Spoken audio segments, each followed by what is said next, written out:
واقعے کی مزید تفصیلات جانیں گے فیض درانی سے۔ جی فیض۔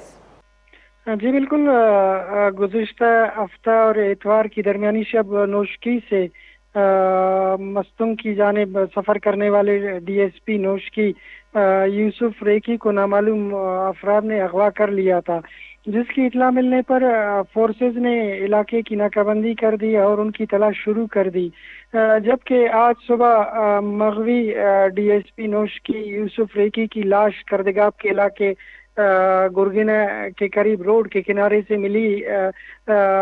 پولیس حکام کے مطابق مقتول کو سینے اور سر میں گولیاں مار کر قتل کر کے لاش ویرانے میں پھینک دی گئی تھی، جبکہ لاش کی اطلاع جب ملی ایس ایچ او کردگاب سرور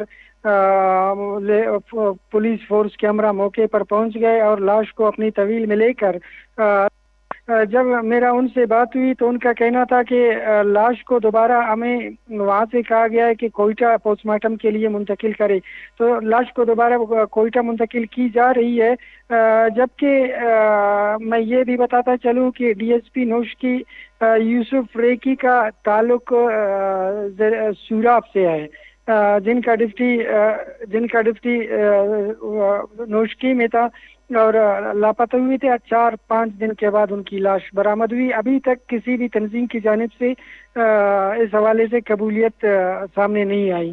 جی جی، بہت بہت شکریہ فیض درانی۔